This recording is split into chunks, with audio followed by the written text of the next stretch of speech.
Hello. Can you guys hear me? Can't hear you. You Can you can't? hear me? Yeah. Yeah, you're not coming in yet. Let's see. Alex, I can hear you on my end. Oh. Can't hear you either, Nick. What? Maybe it's me. Uh-oh. I was just on a Zoom call. Weird because we can hear you. Let me try to rejoin. Be right back. Okay. What's my sound quality like, Nick? Should I put on headphones? Perfect. No, I actually feel like it's really good. Okay. Cool.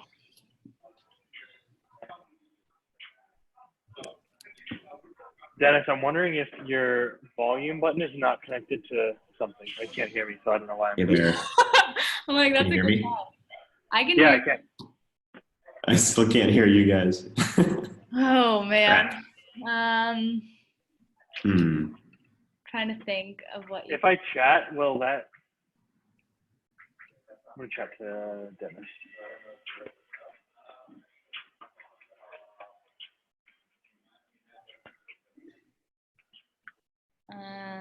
Are you chatting him? Mm-hmm. Okay. Maybe ask him to try Yeah, to no, I'm not connected to anything. headphones.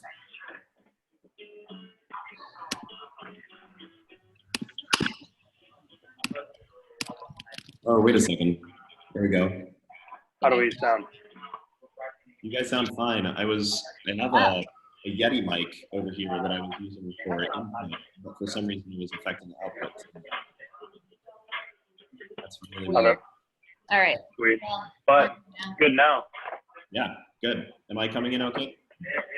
Yeah, you are. we're all set. All righty.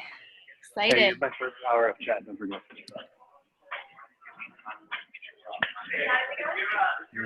So Alex, are you going to start with intros or should we introduce ourselves? So I'll start. I'll just start with some like housekeeping items saying like it's going to be recorded. We're going to have a Q&A at the end. So put your questions in the questions pane. And then I will introduce myself and then hand it to you guys.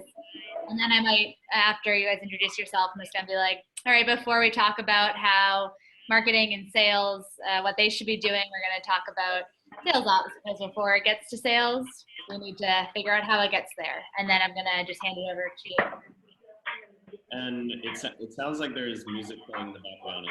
Yeah, Nick, I don't know. You might have to move. Wow, is it loud? It's so quiet. That's so funny because I can hear it. All right, give me 1 sec. Okay. I'll move though if I have to. Beats. How's it now? Oh, good. Really? Yeah. I can still. I just turn it. Background noise.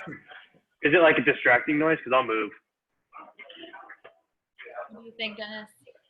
Yeah, I mean, if you can find a quieter room, I think that would be best. I think he wanted it to be authentic sales on his desk. Yeah. I get it. I don't even remember the last time I didn't take a call at my desk. It's good to mix it up. Yeah. I love it. There's always have music playing. You what? You guys always have music playing. I love it. Oh yeah. Everywhere. It's so quiet in our office sometimes. Everybody has like really nice headphones except me. Mine are like 20 years old. But everybody's always just like bumping at their desk. Yeah. I don't even know if I have a conference room. Take it live from the floor. I can't take it live from the floor. The music was loud. I could go right there until somebody walks by screaming about the snacks. All right. Can you hear music? No. Nope. I think you're good. I think as long as like if you go on mute while Dennis and I are like talking and then just go on. That's what I'm gonna do anyway. I'm in a room, but I'm still gonna go on mute just while you guys are talking. Yeah. Perfect. We didn't get any more questions, but that's okay. How many attendees or registrants? It was, I think 570 now. Cool. Yeah. Pretty good. Another email went out yesterday. Bethany sent out another email. Yeah. I think that got us, I don't know, at least like 50 more. Oh, I didn't grab my water. I'll be right back. Get your water. You got time. Yeah, I was changing some of these like last minute, like an hour ago, because this stuff is so relevant to us. We're literally talking about this, not just on a daily, but like an hourly basis. Yeah, I mean, so are we. No one has it figured out yet, but yeah. That's all right. We're gonna be the experts here. Yep, guinea pigs. That's right. Will we get torn apart on the webinar? Maybe, but that's okay. That will be good. Yeah, so do you guys see the Q&A tab? Yeah, I see that. Okay, so questions will show up there. So if you guys are looking and you see like a question that you think would be relevant, like feel free to jump in, but I've in the past, I've thought it to be too much to multitask, at least me, like when I'm presenting, I can't do both things, but if you guys can, then feel free to ask them. Okay. Will it like Are we just going to have or something? Go ahead, Dennis. Your question? Can you repeat that?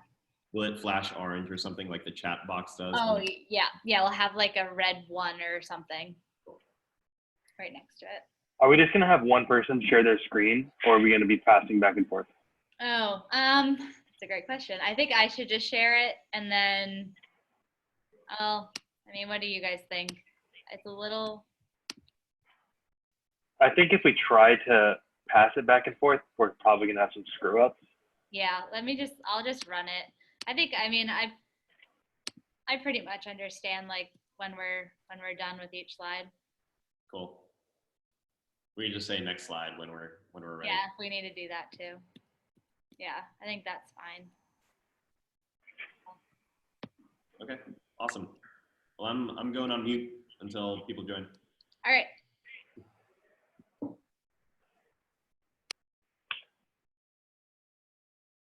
I haven't broadcast it yet. Also, I don't know if you know that.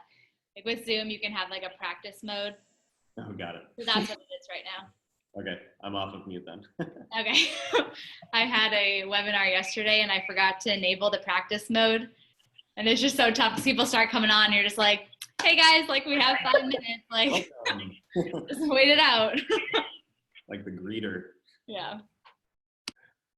Alex, do you find it crazy that we took over LinkedIn and DC and DG are not here? Boom. That's pretty good, right? You should have tagged Dennis in that. Do you want now? Yeah, Dennis, we need a drift sales challenge from you guys. Have you seen it on LinkedIn? I don't think I've seen it yet. Oh. How have you not seen it on LinkedIn? If I click into LinkedIn right now, it's literally broken. I can't see anything besides drift. Not a bad place. So we did this sales challenge where we had people posting one thing that they used to do in sales that doesn't work anymore, and one thing that. Oh yeah, I did see that. You did, that for somebody. yeah. Figured you would have seen at least one of them. Yeah. I'm sure Jared tagged one of you guys in there. Yeah, I don't think anything's been tagged at us yet. But I saw a couple of your sales reps who tagged Jared. I was wondering what that was. Got it. Yeah. Yeah. Cool. Yeah, I'll take a look. It looks like a good tactic. Yeah. Cool. It's fun. I really wanted to do the little marketing and sales screaming match that I was telling you about yesterday. Oh yeah. Couldn't get everybody in the same room at once. They were all too busy. Yeah, that's tough to coordinate. Yeah. Next time.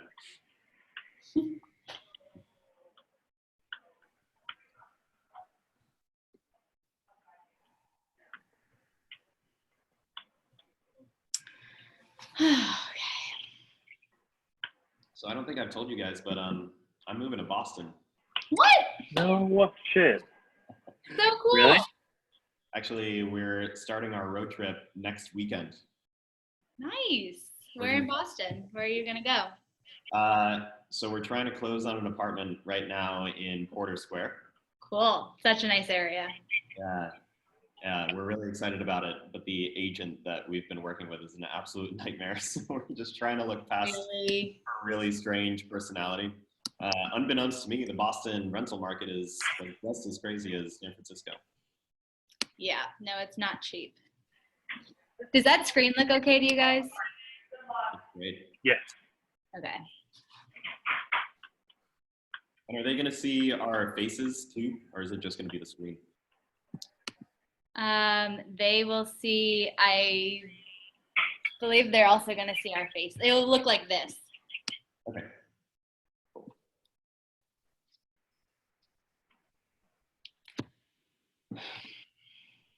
So I'll tell you guys, I'm going to start the broadcast at 2, and then I'll just go through the housekeeping items and everything. Sounds good.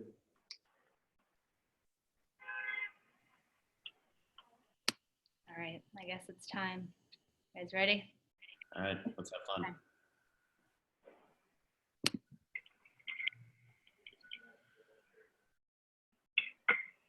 Hey everyone, thanks for joining. I'll just let a couple people jump in, but before we begin, just a few housekeeping items. This will be recorded, and we are going to have a Q&A section at the end, so put all of your questions in the Q&A pane.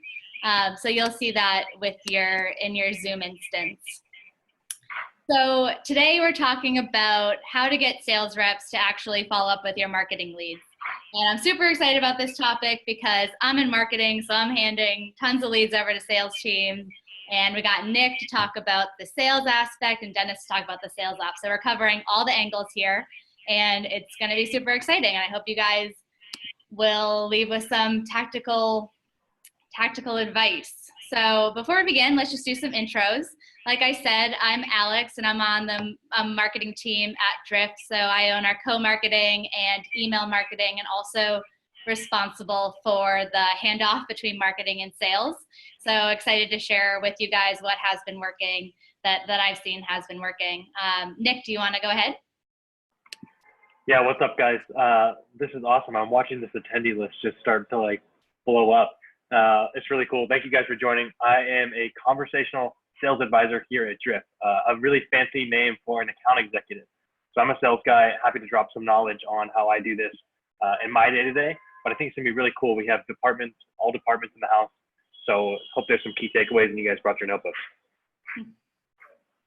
Cool. And hey guys, I'm Dennis Malkov. I lead the revenue operations team here at PandaDoc. So we're really internal consultants for our revenue teams and lead projects and process improvements and systems and tools architecture for marketing, for sales, and for customer success. And you know, I was thinking about Alex when we were first talking about doing this webinar together.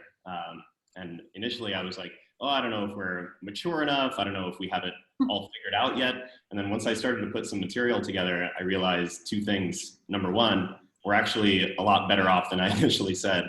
And number two, like nobody's perfect. We're not perfect. We're constantly iterating on this. So I just wanted to share that with the group, is that, you know, no matter how good you think you get, you can always get better. Yeah, totally. And I think it's best practice to continue iterating. You're never going to be perfect on the first try. Dennis, you guys do have some pretty legit scoring going on though that we're going to be sharing. So you guys, I think that you have some pretty good knowledge on that spot. Oh yeah, definitely. We'll share what we're doing here at PandaDoc, and hopefully people can take that and adapt to their own models. Awesome. So I'm actually going to hand it over to Dennis first to talk through the sales ops, because before it gets to the sales team and before, you know, marketing gets involved, we need to figure out the SLAs, how we're scoring leads, to actually get it in front of the salesperson's view. So Dennis, take it away. All right, let's dive in. And I really wanted to start with priority numero uno, which for us at PandaDoc, and personally I think should be priority number one for everybody, is segmentation. If you could just go to the next slide, thank you. So segment. You know, I think this quote has been attributed to 100 different people, 100 different ways. But Seth Godin, I think, said, If you're selling to everybody, you're selling to nobody. And so that really rings true for us. Towards the end of last year, we did a really robust deep dive into understanding who our ideal customer profile was. And for us, you can really think about it along two axes. One is average MRR, monthly revenue retention, basically the number of dollars per account, and the other one is net MRR retention. So basically the length of dollars per account. And so we decided, we've got a target market, we've got a velocity market, and we've got a mass market. And we're really going to focus all of our human efforts and our spend on our target market. Our velocity market, we're going to throw some human resources at, but not as many as the target market. And then the mass market, we're just going to let be self-service, right? So this is going to be virality, it's going to be reviews. It's going to hopefully open up more doors into the target market and velocity market segment, but we're really not going to focus on that mass market. And so for us, it's simple. It's company size, because that's usually a good barometer for number of seats per account. Since we're user-based pricing, that's really, really important. It's other things like geography, where the account is coming from, the team that's talking to us. So really the buyer persona. Is it sales or marketing or operations? Those are kind of the sweet spot for PandaDoc. So whatever it is for you, I just highly, highly recommend this is where you start, because it's going to make everything else you do, whether it's lead scoring or focusing your marketing channels on the right acquisition channels, whatever you do, starting with segmentation is going to make it that much easier. So that's where I wanted to start. And I'm always curious, how you guys do it at Drift. You're a similar high velocity sort of business. So always curious to hear from other businesses how they're doing. Yeah, Nick, you want to take that one? For sure. So I think that I might actually touch on some of this too, but this makes total sense. You know what, the way that I think that we think about it is also in a very similar model, because again, as you mentioned, we are a pretty transactional business. And then there's going to be those customers that really fall into that target market for us, where we know they're probably going to be a very good fit for something like our ABM component. And to me, like, that is the person that we are trying to approach, and that's very much our target, versus someone that might just be utilizing our free product or our live chat. And that's really going to fall into more of that mass market that's going to make pretty much just be self-service. So I think that we break this down pretty similar. What do you think, Alex? Yeah, no, I completely agree. And I think in general, for segmenting, like for our sales team, we have the inside sales team, and then we do have like the enterprise team. And that's something that's kind of new and we're venturing into as well. Yeah, totally. Thanks for sharing it. Cool. And just to tie it together, like why this is important. Again, we're talking about how to make sure that sales is following up on your marketing leads. Like if they're following up on mass market leads, you're doing it all wrong. And you're only going to know once you do this analysis. So, beg someone on your marketing team or outsource this, like get your ICP identified and then move on from there. Hey, Dennis, quick question for you guys. How long did it take you guys to really hone in who your target market was? Yeah, so we did a combination of quantitative and qualitative analysis. We have the luxury of a super brilliant finance and a strategic planning team.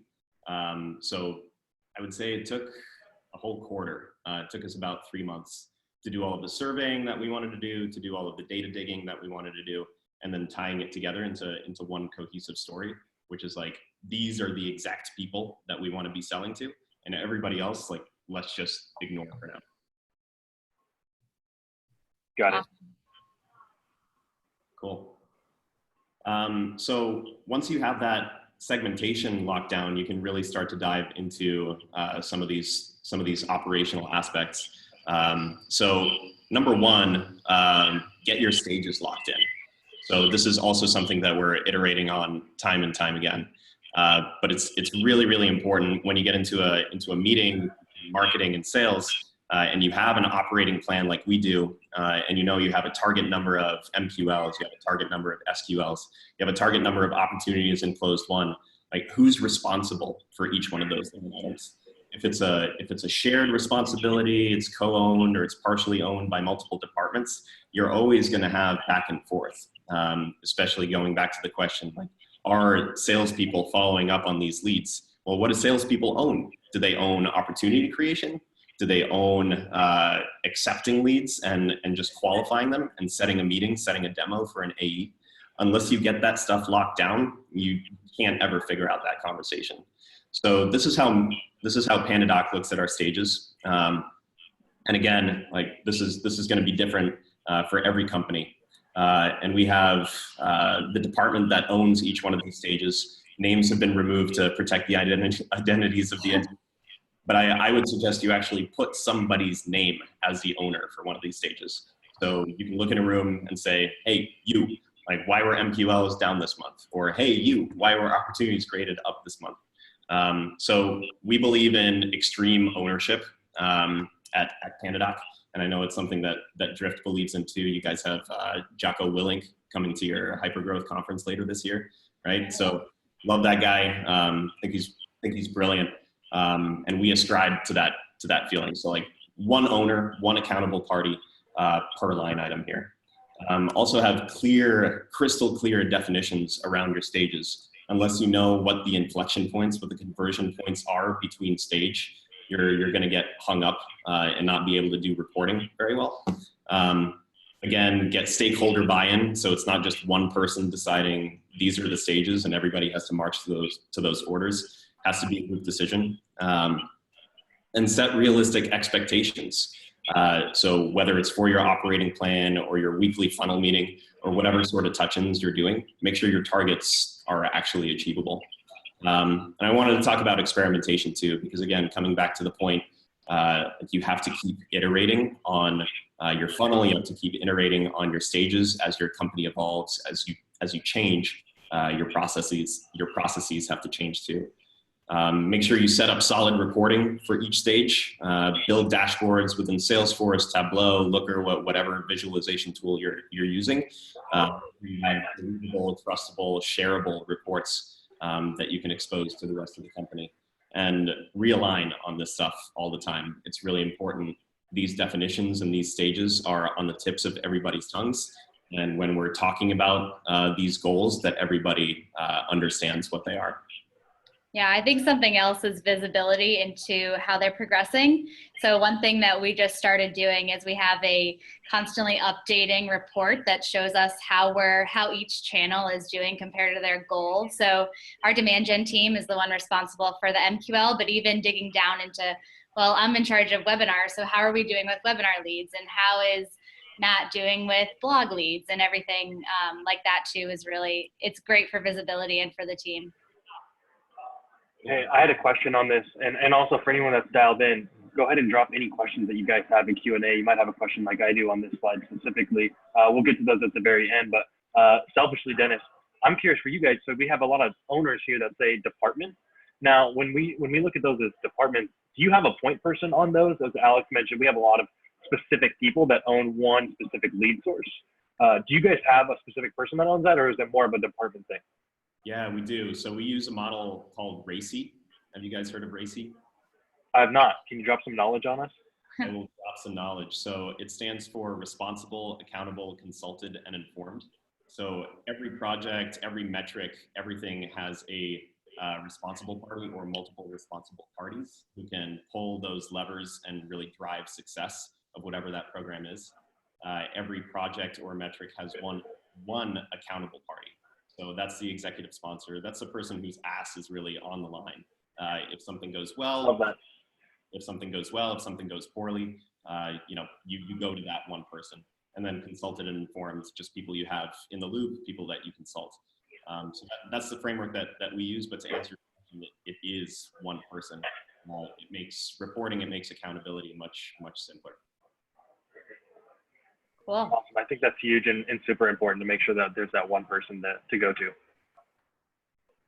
Yeah. So again, these are the basics that I would recommend that you guys get set up first.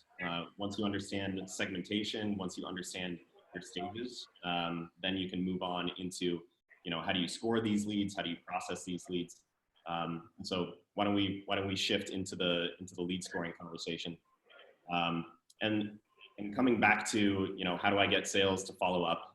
So now I have the right segments. I'm targeting the right ideal customer profile. I understand my stages and all of the definitions, so I know what stages sales actually owns and what they're responsible for. Now I can start sending them leads. So how we do it at PandaDoc is a homegrown lead scoring system. This is built in HubSpot for us. You can do this 100 different ways. There are lots of great tools built on artificial intelligence and some really great software that can do this for you as well. But we decided to have a little more control over our system so we can go in and change values, change weightings, and change criteria. And those criteria you can think of as split into two different categories. Explicit criteria, so what is the person telling you? What is the lead telling you? They told you their budget, authority, need, and timeline via the website or via a sales conversation. They told you what their title was. They told you their company and their industry. And then implicit criteria. So what can you infer from that explicit information? So this is how somebody is clicking around on your website or how they're interacting with your product. Maybe it's looking at their technographics, like what other tools are they using? For PandaDoc, it's really important that they have a customer relationship management system, so like a Salesforce or a HubSpot or a Pipedrive.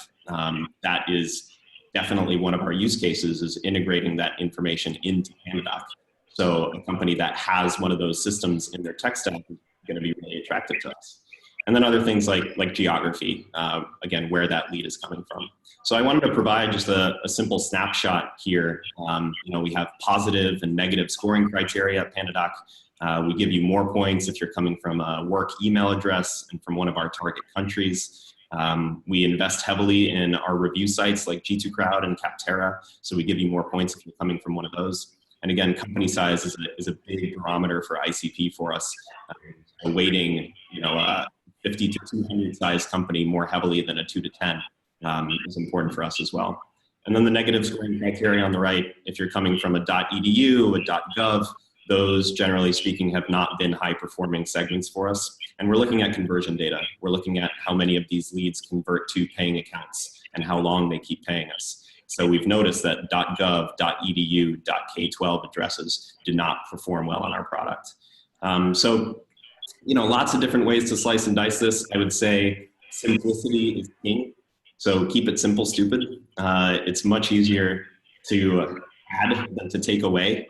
And I can speak from experience. We're revising our lead scoring model right now. And we've built it over time and it's been working. But our business model has changed. So now we need to refactor it. Lead scoring parameters are kind of like salt, in cooking. It's like, you can add, but it's really hard to take away. So I know at Drift, you guys have a scoring model as well, and you printed it out and showed it to me the other day. It's like super simple, right? Super simple. I have it here. Awesome. Yeah, so we used to use Mad Kudu for both of our fit and behavioral scoring. And what I realized, as a marketer and as a salesperson, actually, that we didn't really have a ton of visibility into why things are getting scored certain ways. So we went the route that you just explained in the homegrown scoring model for fit. So it's literally seven different aspects that we look at, very similar to what you guys have there. I did want to touch upon, because Catherine sent a question before this webinar just asking how we prioritize our leads. So it's a good spot for that, because we score them A through E based on their fit. So A being the best fit. And then in the sales reps view, they're actually prioritized based on behavioral. And that's where we use Mad Kudu, which is one of those machine learning scoring behaviors. And that's looking at our website traffic, looking at different page views. If someone viewed pricing, that's going to be higher. And that's how they're actually prioritized in our reps view. And it's been working really well so far. And then like Jenna said in the beginning, we're always iterating on this. So we're always getting feedback from our reps, wondering, how things are working. What do they see? We actually based our scoring model on what our best sales reps saw to be the best fit customer. So that's where we started. And then we did a ton of analysis to back into specific numbers, but it's always good to keep that a closed loop. Yeah. Something that I just want to add, like if I'm an ops person, I'm screenshotting this and I'm saving this and I'm putting it in my swipe file, because it's so hard to get to this point, and you guys have this really nicely built out. Dennis. And I think like the big thing to me too, from a salesperson's perspective, is if I know that there's this type of logic and behind this lead, and that it's only getting to me if it has this certain score, we're no longer just throwing leads over the fence. We're saying, hey, because this person did X, Y, and Z, that's the reason that you're seeing this lead. So it's not just, hey, this person, we always see it like, hey, this person just watched a webinar. They just downloaded a white paper. Like, that's not actually a lead. And it's like, no, this person did X, Y, and Z. That is exactly why you're seeing this lead. And I think it really, really helps ensure that sales reps are following up. Yeah, that's a really great point, Nick, and kind of speaks to like whatever you build in lead scoring, you have to make sure that it's believable by sales, right? Mm-hmm. For sure. Is only as good as the people who use it, which are your salespeople. So the more you can expose information, the more you can tell the salesperson why a lead is receiving a certain score, you're going to make that handoff, that transition much more seamless. And you're going to get salespeople reacting in the ways that you want them to. If you're just throwing up a number and expecting them to act on that number, that's not going to go super well. So again, the black box model is not something that we love to ascribe to here. Transparency and reporting as much as possible are kind of the name of the game for us. Awesome. And I did see some other questions here pop up in the. Oh, sure. So why don't I just go through these really quick? So yeah. Warren Lee was asking, what are those dashboards that I mentioned? I think I was talking about building some of the stage reporting and funnel reporting in Salesforce or whatever other data visualization tool you like. So there's lots of them out there: Tableau, Looker, Mode Analytics, just to name a few. Sanel asked, for a startup company, how would you suggest we do our marketing? That's a huge question. Back there. Yeah, we might want to snag that one at the end and kind of have a broad discussion on that one. Yeah, there are also lots of incredible thought leaders and blogs online. I would suggest Google searching that one, but we could definitely follow up later. Sharing that score page. So hopefully you guys are screenshotting this right now. Our threshold. So we have different point thresholds for ICP versus non-ICP or velocity market. So it really depends on how you build your model. Ours is like 50 versus 30, but it's completely subjective. Whatever you choose to make it will work for you. And I think that's it. Oh, somebody asked, why would you score an AdWords lead through a template positive and general template negative? So AdWords leads that we spend marketing dollars on, who have potentially clicked an ad. We want to be able to track those or score those a little bit higher than general templates, which are organic traffic that come to any one of our template pages, our template solution pages, and sign up that way. Interesting. Good question. Great questions. All right, next slide. So you've scored them. You've exposed them to sales. Now sales is ready to work them. There's kind of an intermediary step here that has to happen, and this is where ops really comes to play. So a lead is only as good as the data within it, right? So there's a cleaning step that has to happen. As best as you can, you have to match, merge, and dedupe. So when I talk about matching, I'm talking about lead to account matching or lead to opportunity matching. Again, there are great tools out there that can do this for you, like Lean Data. We have ours built out directly in Salesforce. So this is when multiple leads sign up for an account, a trial with PandaDoc, and maybe that account is already existing, and we don't want an SDR reaching out and prospecting to that lead for an existing customer. So that's the example there. For merging, if you have multiple leads with interesting information on each, you want to figure out a process to marry that information into one record. And deduplication, of course, if you have multiple email addresses with the same info, you got to get those dupes out of there. It's gonna screw up your reporting. It's gonna screw up your whole process. Once you have the data as clean as possible, and it's never going to be perfect, you want to enrich it with useful information. So the big thing here is that you don't want to take time away from your sales rep's day. You want your sales reps selling, not dealing with a clerical mess. So you don't want to be exposing 100 different parameters when all that matters are 3. Like Alex showed the lead scoring that they do at Drift. maybe it's company size, right? Maybe it's industry. Maybe that's it. So expose that information and call it a day. That's going to help them stay focused on the sale and what's important. And then when you route your leads, make sure you're routing based on minimizing lead response time. So you can do this a couple different ways. Route based on availability. Maybe one rep's queue is a little emptier than another's. Route based on use case. Maybe one rep has more experience with a particular use case or with a particular size company. Maybe someone's more familiar with a lengthy procurement process or a legal process versus another rep. And then you can also route based on geography. Of course, time zone is really important when you're dealing with leads. So maybe you have an East Coast, maybe you have a West Coast presence. Maybe if you have one office, one location, you think about varied work schedules.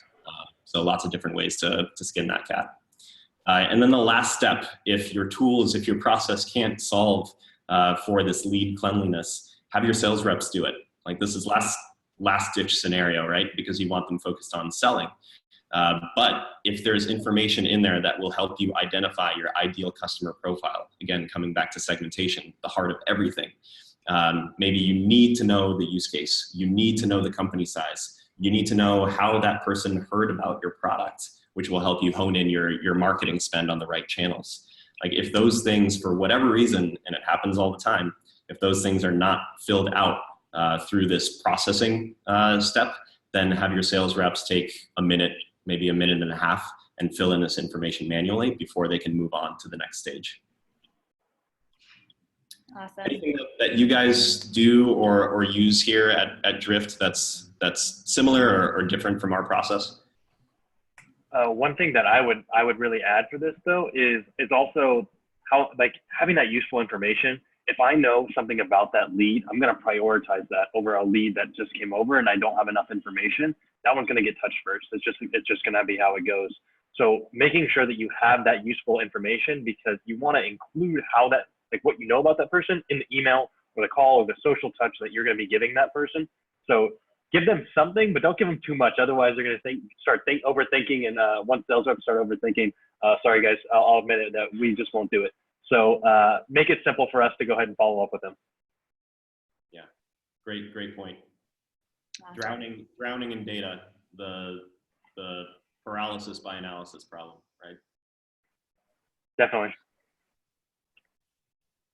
And so let's talk about when the handshake actually occurs and how ops can help here. The biggest thing for us is setting service level agreements, or SLAs. So what these are written agreements. Make sure that they're written down in a Google Doc, Word Doc, PandaDoc, whatever. Make sure that they're referenceable. And this is basically an agreement between marketing and sales on how the follow-up is supposed to happen. So for us, again, we break it down into ideal customer versus not ideal customer. And we expect a certain number of touches per contact. We expect those touches to come through specific channels. So call, email, and social for ICP. For non-ICP, we have a lot of this automated. So we have email cadences that are going out every couple of days, but we don't have a rep specifically tasked with calling any of these leads. For duration, we expect to spend at least 10 minutes per ICP conversation, like processing this lead. And for non-ICP, don't spend more than a couple of minutes on each one.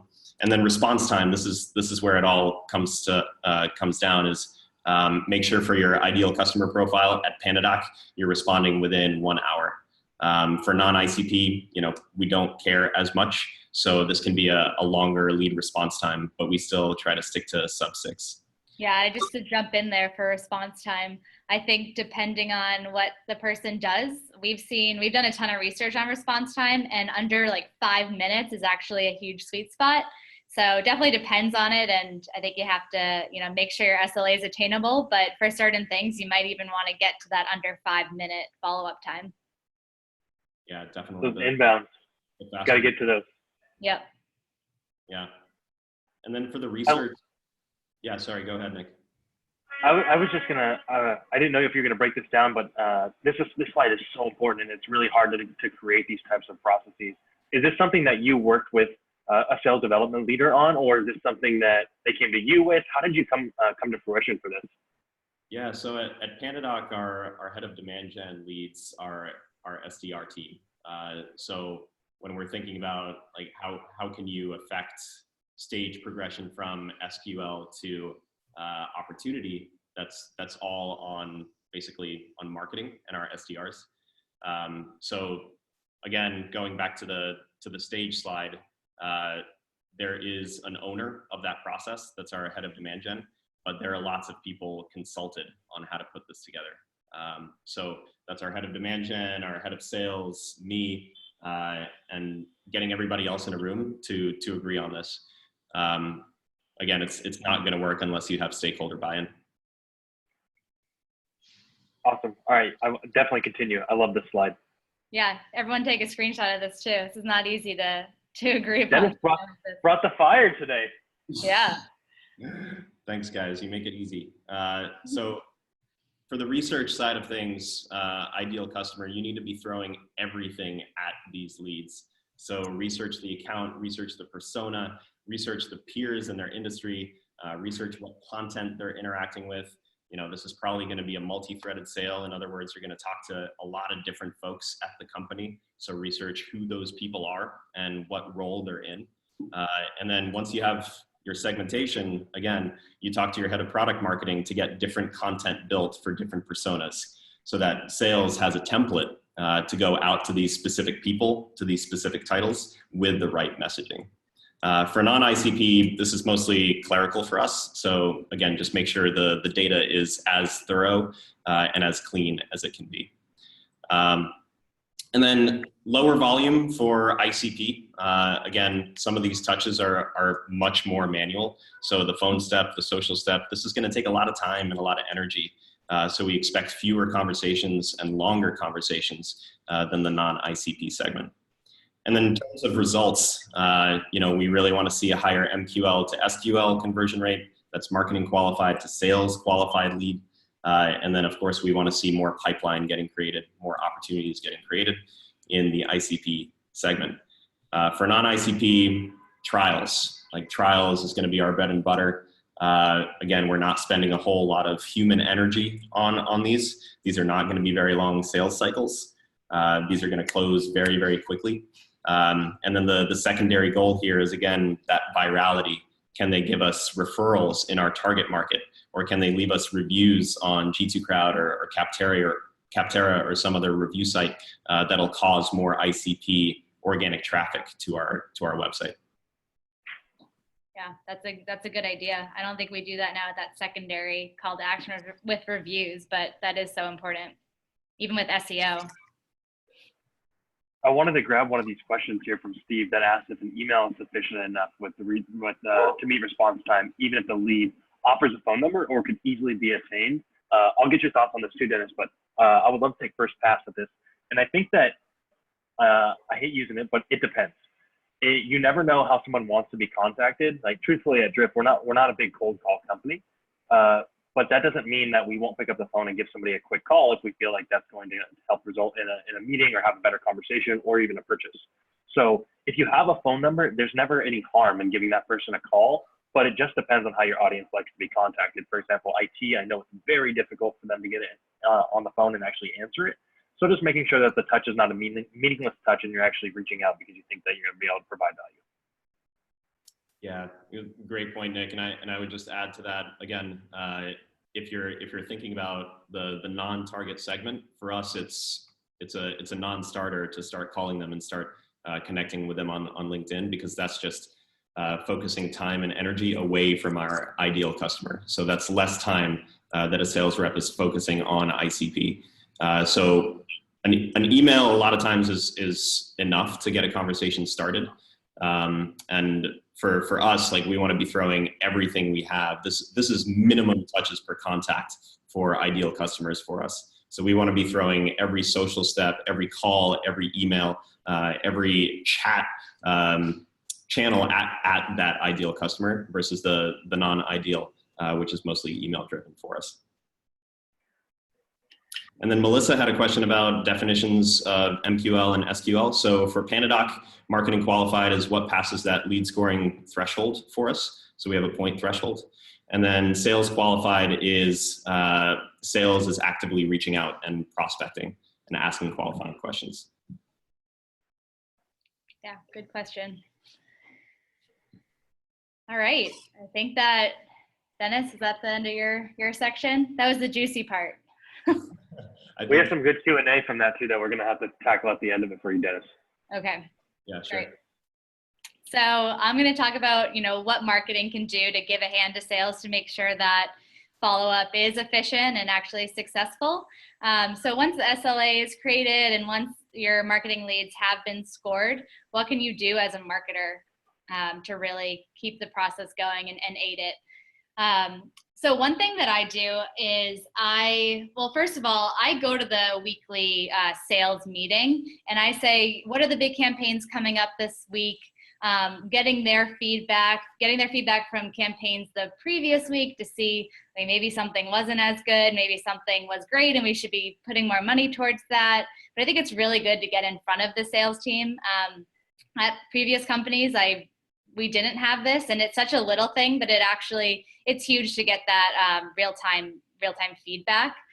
And then, okay, so one thing that I make sure to do after every marketing campaign is send a detailed follow-up email to the whole sales team so that they have one place to go to see, here's a view of all of your leads from this campaign. For example, this was a webinar. So this is what the webinar was.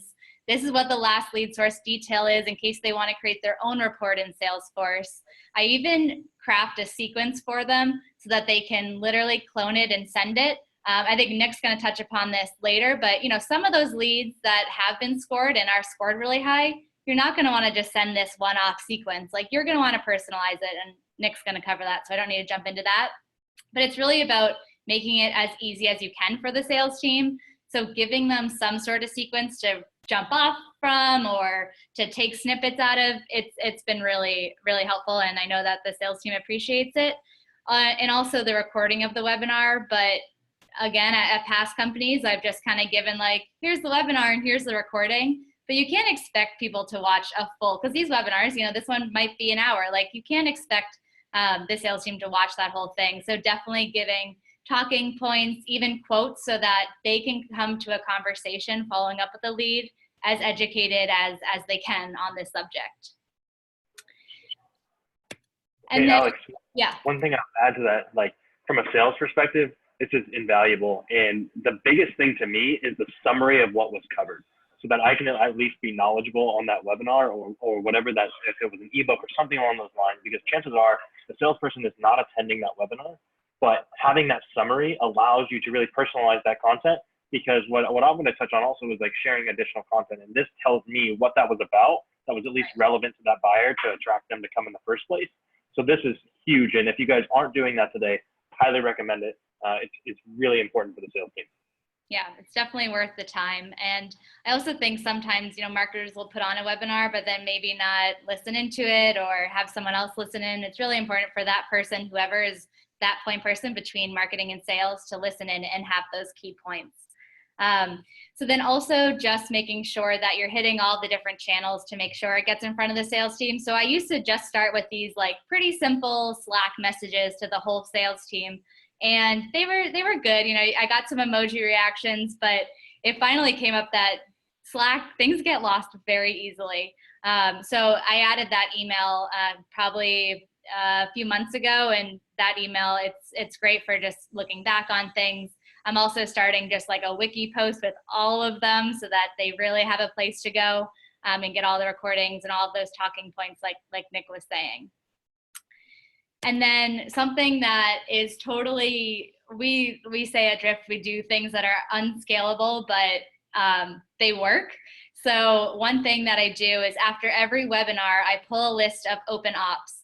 And I see, for example, this was a message to Nick from a Drift Overview webinar, and I saw that one of his open ops had attended the webinar and she was asking a lot of questions. So I just Slacked him with the link to her Salesforce record saying, she was on it. You should reach out and answer any questions she has. And like, again, this is completely something that is not normal. Like, people don't do this, but this is actually like what the sales team wants and what will really get them to follow up with that lead and give them that personalized approach. I know, Nick, you, how did this op work out for you? We did close this opportunity. I think that the point of this too is also, it falls back to Dennis's point of extreme ownership on this, because if you individually Slack me saying, hey, your lead did this, they were extremely passionate about this topic, they had amazing questions. One, I want to talk to that person because clearly they were interested in what we were talking about. But also, I don't want to drop the ball. And then Alex is going to be like, hey, by the way, Nick didn't follow up with his lead. And I sent him an individual Slack message. Like, there's proof right here that she reached out to me individually. So it really helps with, again, extreme ownership, making sure that we're following up because it is that one-off Slack message. Yeah, and I want to add something to your point, Alex, of doing unscalable things. And I think, you know, just like you don't want to always communicate externally with your prospects in a scalable, automatic, robotic way, the same works for your internal customers too. So, I mean, this is personalized outreach. This is unscalable outreach, but this is what works for prospects and employees alike. So I love this idea. Yeah, it's great. It's a good one. It's worth it. It's worth the time after, you know, designate like an hour after a webinar and send off some of these messages and you'll see results. Promise. So this is just an example I wanted to put in here of a sales sequence that I create and send to the sales team for them to clone and use and send on their own.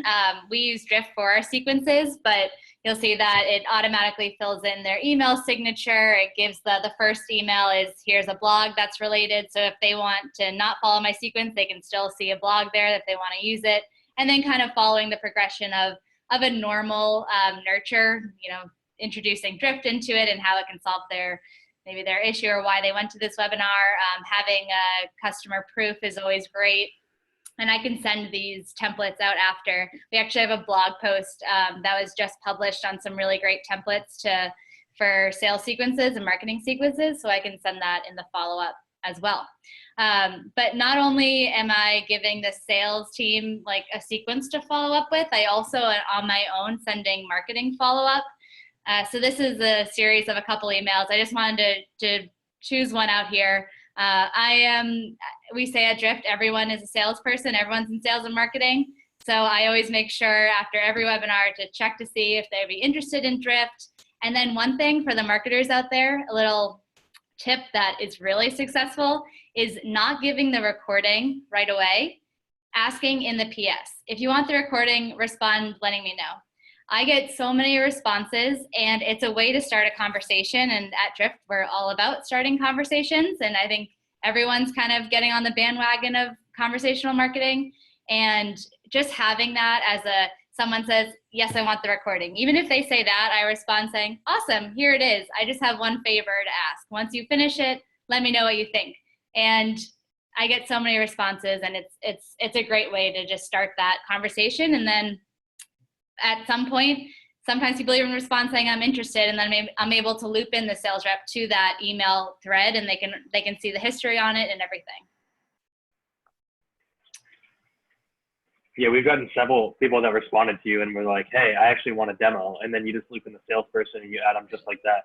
And it's almost like marketing at that point becomes like an SDR, right? Because they're just reaching out with these marketing emails, doing exactly what they were going to be doing in the first place. And this person's like, hey, I'm really interested. Can I talk with the sales rep? You CC them, and then you're good to go. Exactly. Yeah, we do the same here at PandaDoc. We try and optimize the marketing side of the equation as much as we can, because we have a pretty lean sales team. So as much content that marketing can help us launch these one-to-many campaigns, the easier it is for sales to focus their time on more customized manual steps. Awesome. So that's the end of the marketing side, and let's see where Nick takes it from there. All right, guys. I hope I have some more sales reps in the house. We don't get to get on webinars enough, so I hope that you guys got to join this. But so my whole thing is about, so I'm a sales rep. All of this is great. Ops has done their job. Marketing has done their job. But I'm a sales rep, so what do I actually do to be able to put this into play? So I've broken this down into 3 components. And I've put it together as identify, target, and give. And I'll break that down on what that actually means. So when I'm given a lead, I want to look at and I want to identify, is this person actually a decision maker? And if they aren't, that's totally fine. I still want to touch them because they were at least interested in our brand. We're all about brand. And also, I want to go to that decision maker and say, hey, your team has been interested in some of the content that we've been pushing out, so I wanted to share something with you as well. So just making sure that you're identifying who that person actually is. Target. So what's the best way to engage with them? And I was actually talking about this with Dennis when he was on that previous slide. You never know how you want to be contacted. It could be email, could be phone, it could be social. So being able to engage them in different channels and different ways is super, super important. But to me, the biggest takeaway from this is, how do I give this person more value from what they've already gotten from this content in return? Because eventually we want to help them come on board with us, right? So how can I be giving them more than they've already gotten from us in the first place? So a couple examples here of what you could be giving, give more than you can ask for in return. So I've done a couple of my 3 pieces right here, which are ebooks, templates, and executive video. So you might be thinking like, what is an executive video?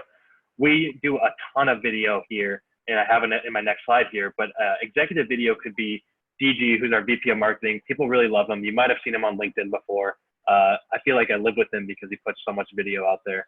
But recording a quick video, especially if this is a top target, and just walking it over to DG and saying, hey, can you record this quick video for me? Sending this over, people love it. And I've even asked the marketing team, like Alex and Sarah, who builds our bot, hey, could you send this person a quick video on how you would be using Drift on their website specifically? So think about how you can be doing that. And then my boy, Gary V, I had to use this tweet right here. What can I do for you?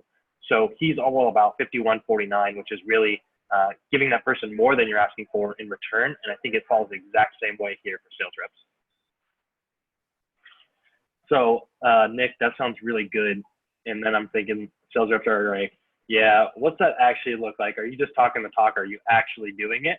So I've broken down a couple of real life examples for me right here. So this was after a webinar. And this is exactly how I followed up. It's a screenshot of a real email that I sent over here.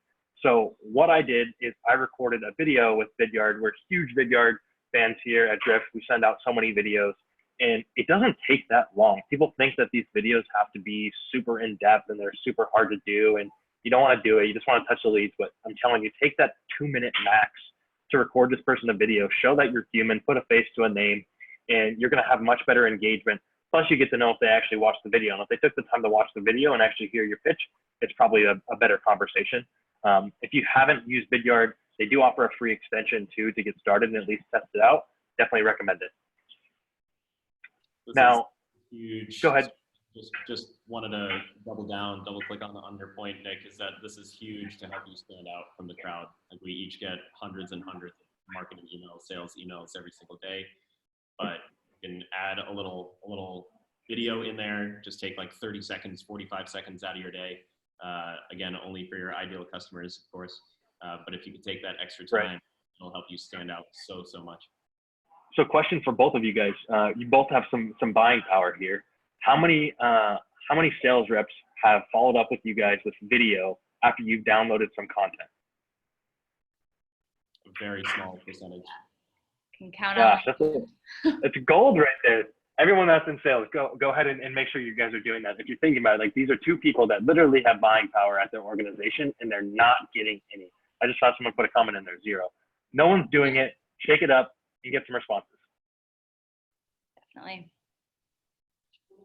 So I do understand that some people are a little bit uncomfortable with video. I strongly encourage you guys to get out of your comfort zone and go ahead and make some video. Even if it takes a couple takes, you're gonna love it once you do it. I was a little bit uncomfortable, honestly, when I first started doing it, but then the responses started coming, and when more responses come, I'm gonna be more comfortable. So let's say that you're not into video, maybe you hate showing your face. Think about some other channel or content that you guys have that you really like or really enjoy and think somebody else will. I'm a huge fan of our podcast here, which is Seeking Wisdom. I don't know if I have any Seeking Wisdom fans in the house, but I love this podcast. So what I did is I found my favorite episode of Seeking Wisdom, and then I linked to it. There's so many people that podcasts are huge right now. They're booming. Again, I'm all about giving people more content and more things about our brand that they could be interested in. So check it out, ask them for a review. And then I have a little PS right there saying, hey, you can schedule a meeting with me, but the basis of this email is to check out our podcast. So before we jump into Q&A, I wanted to have every person from this talk about the one thing that they would say, if you were leaving, what would you be writing down and going and implementing in your day-to-day? So I'll start with you, Dennis. Yeah, so I've probably beat this horse dead a couple different times already, but again, I come back to segmentation. Everything else happens so much more easily once you have segmentation locked down. Once you understand your ideal customer, once you understand your buyer persona. Not having this figured out is like trying to write a book without knowing who your characters are. So you do it, but you're probably going to fail. It's going to be a really boring, crappy book. Yeah, and mine is, as it says there, make it as easy as possible for your reps to follow up. I think as a marketer, you are the biggest and best promoter of whatever you're putting out there. So market yourself as well as you can, really hype up whatever campaign you're doing. That's not something I really talked about, but during that once a week sales meeting, my main goal is to hype it up and to make people excited for it, and then make sure that the follow-up is as easy as possible for the reps. And then myself, I'm saying give more than you ask for in return. Give away your content. You don't always have to ask for a meeting with this person, because if they're actually interested, buyers have all of the power now. They can go online, they can find your pricing, they can find everything. So just be a knowledge expert, give more content, and then hopefully they'll come back to you. Fingers crossed, but make sure that you're putting yourself in the best position to make that happen. All right. 10 minutes. We have some Q&A. Getting out of the main screen because I can't see the Q&A. Awesome. So we have some questions up here. I'll go ahead and start with one of these from Harrison Kelly, talking a little bit about how the canned email templates, there's so many out there. And yes, as a consumer, it sucks. So what we are saying is, yes, you should be using tailored messages for higher scored leads, especially as Dennis said about if they're your ideal customer profile, take the extra minute to just personalize that message, check out their LinkedIn, check out their Twitter. Again, give them some more content, make them a video. You're going to go break down those walls and have a conversation with that person. Yeah, we can kind of work our way up here, I guess. Advanced reporting tools, BI tools for metrics in terms of marketing and sales. I actually don't know this. Alex or Dennis, do you guys have any advanced tools that you guys are using that you recommend? Time to throw out some plugs here. Yeah, so we do almost all of our reporting, our revenue reporting out of Salesforce directly. As far as attribution, we do that in Google Analytics. There are lots of attribution tools out there. BI tools, we have Tableau at PandaDoc, and we've really enjoyed using that. But again, like there's lots of different systems and tools out there, and to be honest, a lot of them are competing on price and service nowadays because they have almost full feature parity. So really, you can use one of your systems of record, any of your marketing automation system or customer relationship management systems. They're all going to have really robust reporting natively. So it's just a matter of spending some time understanding your reporting requirements and building those out. Great. How about, okay, anonymous attendee. Got to add your name next time. Says less than 5-minute follow-up. What about inbound leads from ebook downloads like a buyer's guide? Still appropriate? I think it deals with how they end up scoring. Like, is it your ideal type? Then yes, I would follow up in under 5 minutes. Like, if this is a great lead, use that as leverage and reach out to them. What do you guys think? Yeah, the only thing I would add to that is that think about the type of content. If it's super generic, if it's like super early in the awareness phase for PandaDoc, your first proposal software, that's probably not going to be a super hot lead for your sales team to follow up on. They haven't showed a lot of intent. You don't have a lot of interactions with them yet. You don't understand what their budget, authority, need, timeline is. But if they're maybe downloading something like integrating Salesforce with PandaDoc, then that person's like in it. They're ready to spend some time. They're ready to spend some resources. So that's a super high intent piece of content. So that's the one distinction I would make there. Great. Oh man, I just opened up the chat and there's so many more. People ask for, go ahead, Alex. no, I was just gonna say people ask for the slides and I'm gonna send the recording, so just rest assured that you'll get the recording.